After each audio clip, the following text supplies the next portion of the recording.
প্রতিদিন কি মাঝে কতদিন গ্যাপ গেছে। কালকে মাকে নিয়ে এসেছি নার্সিংহোম থেকে।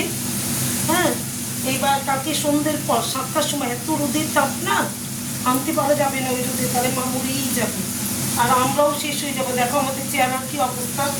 এই যে আজকে পয়লা বৈশাখ, আজকে রান্না করছি।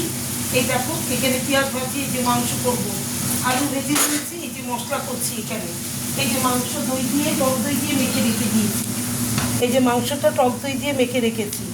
আর এখানে করেছি দেখো আমের টক, এখানে আম দিয়ে টক করেছি মিষ্টি করে।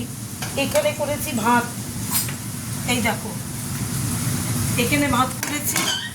আর এখানে মার মাছ, এটা আলু দিয়ে পটল দিয়ে একটু সামান্য জিরের গুঁড়ো দিয়ে আর জিরে ফোড়ন দিয়ে মার মাছের ঝোল।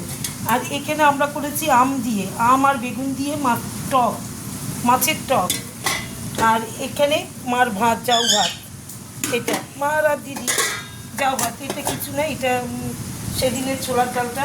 তাহলে এই দেখো মাংস এখন রান্না করছি, দই চিকেন, আলু বাবুটা আলু ছাড়া অনেক দিন ধরে খাওয়া দাওয়া হয় না, তো এবার অনেক দিন ধরে আমরা রান্না খাওয়া করি না। সেদ্ধ ভাত দুদিন তো টানা নিরামিষ, সোম মঙ্গল রবি সোম দুদিন টানা নিরামিষ। কাউকে এসে রান্না করেছি আলু পটল দিয়ে পনির দিয়ে রাত্রিবেলায়।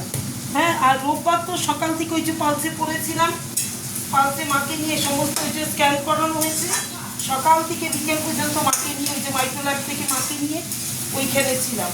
যার জন্য আমাদের খাওয়া দাওয়া মানে আগের দিন, নীল পুজোর আগের দিন নিরামিষ খায়, আমাদের সেদিনও উপোস হয়ে গেছে।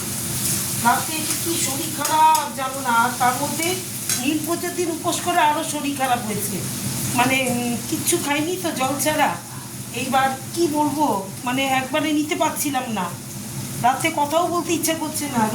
সোমবার দিন রাতে নীল উপোস করে মাকে দেখতে গেছি অত দূরে, আবার এসছি অত দূর থেকে, এসে আর ইচ্ছে করছে না যে কিছু করি। এইবার কালকে তো বিকেলে এসে রান্না করেছি টক ডাল, আর এসে আর দেখাইনি, মাকে নিয়ে ব্যস্ত ছিল। রান্না করতে করতে রাতে 11:30 পৌনে 12টা বেজে গেছে। আজকে দেখো যে বাবু বাজার করেছে মাংস আর মার জন্য মাছ, আমাদেরও মাছ ওই যে মাছের টক, মার জন্য পটল দিয়ে আলু দিয়ে মাছের ঝোল, আর এই যে চিকেন হচ্ছে, আর মাংস টক হয়েছে। এই দেখো চিকেনটা করছি, এখন আমি চিকেনটা দিয়ে দেবো। এটা চিকেন করবো, একটু আলু দেবো, অনেক দিন ধরে খাওয়া দাওয়া হয় না, তো একটু দরকার, কার্বোহাইড্রেট দরকার, বুঝতে পেরেছো। এবার এর জন্য একটু আলু দেবো, আলুটা সিদ্ধ করবো। এটা আলু দেখেছি, আলুটা সেদ্ধ করে নেবো। একটু সরে দাঁড়া, নাহলে এইটা ছিটে আসতে এগুলো। তাহলে শুভ দুপুর, শুভ নববর্ষ, সবাই ভালো থেকো, সুস্থ থেকো।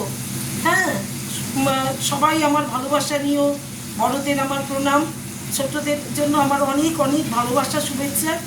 তাহলে শুভ দুপুর, সবাই ভালো থেকো, সুস্থ থেকো, টাটা।